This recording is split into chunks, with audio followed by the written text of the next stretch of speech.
This video is intended on highlighting why synchronous interactions can enhance students' perception with online learning.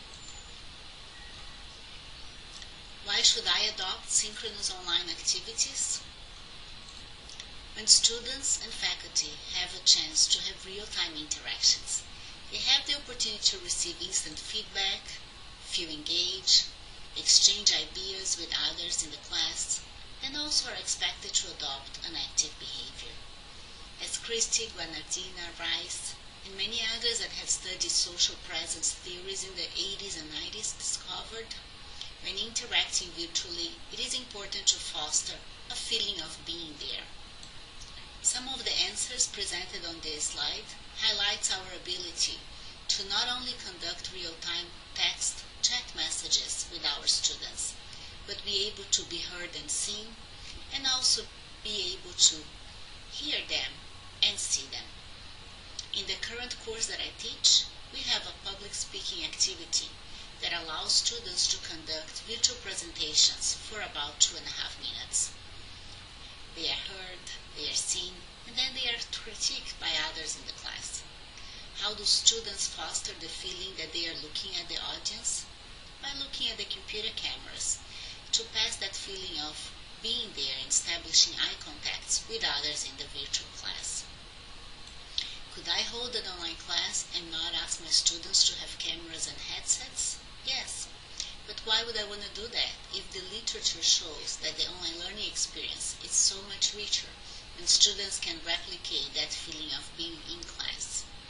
In addition to focusing on the media to be used during synchronous class meetings, it is also important to focus on some pedagogical strategies, such as having clear agenda for the virtual class, letting students know what will take place and when, including breaks or group work in the breakout rooms. It is also important to design activities or slides that invite students to contribute their ideas on the topics being covered, to keep the online class conversational, and to let students know that you want them to show you that they are there with you and that they are exposed to activities that give them the opportunity to interact with others in the class.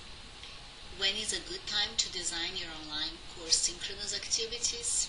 Well, it is best that that does not happen the night before you're ready to begin your semester. Pedagogical choices for these sessions should be planned when the syllabus is being revised for a new semester.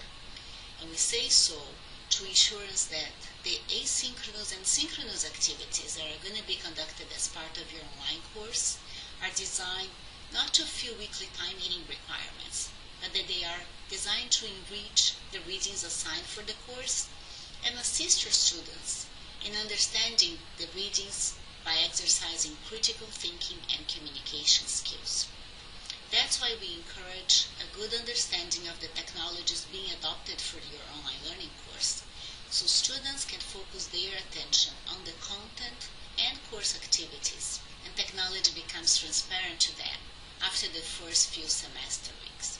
How can we foster the notion of telepresence? As Lehman and Conceição describe in their book entitled Creating a Sense of Presence in Online Teaching, you want your students to detach from their location and feel that during the online learning class, they are in the class with you and with their classmates. You want them to feel connected spatially, seeing you, seeing their classmates, and seeing the content that's being shared. You want them to feel connected cognitively, reflecting and discussing ideas shared in class, and also feel connected socially, psychologically, and emotionally, feeling part of that momentum. What can you do to foster the notion of presence in your online learning course? From my experience, having a clear agenda is the first step needed for that. I start my online weekly classes with a slide that shows what we are doing for the night. I meet my students for 2 or 2.5 hours each week, divide class activities in increments of half an hour. I always have a break in the middle of the class, and always host an activity in the breakout so students can work in groups, have to be active, and most important, have to be there.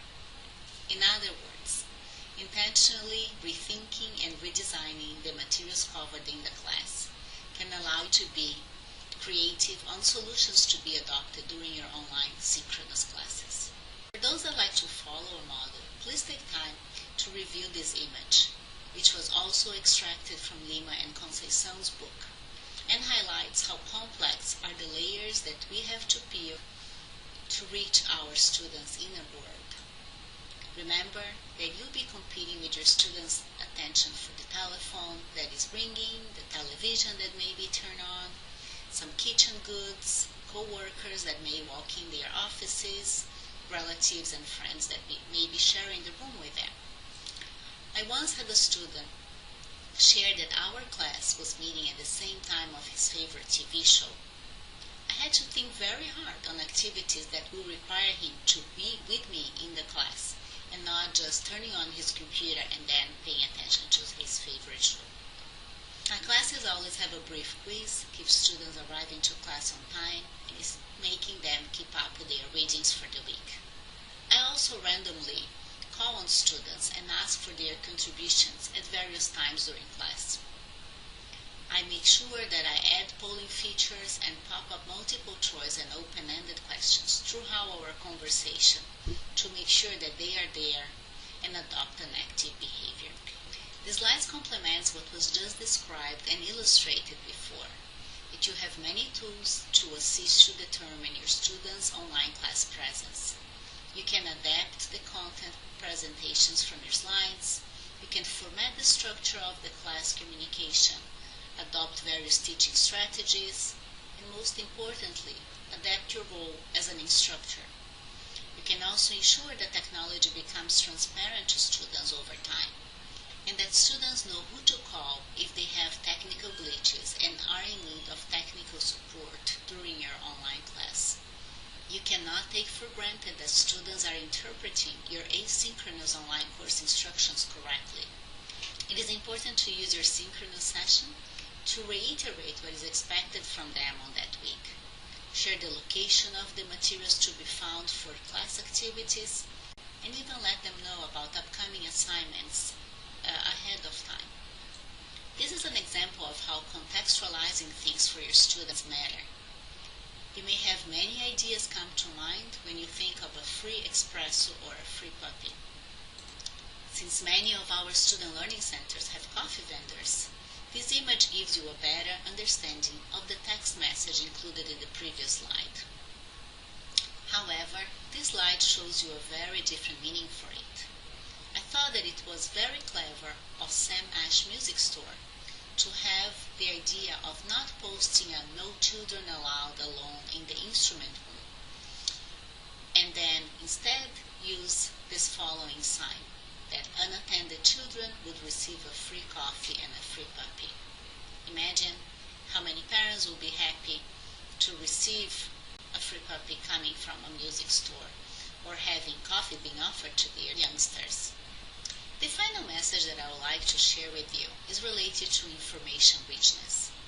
This is a concept developed by Deft and Langell in the 80s that states that the media format matters and that the more ways that you can use to convey a message, the better it will be received. I have extracted this slide from my own dissertation, which was intended to understand if using video would make a difference in the online learning students' experience. The final slide was intended to show you a brief video clip of Maulik Patel conducting his on-class presentation. We hope to be able to upload that file for you in the activity section.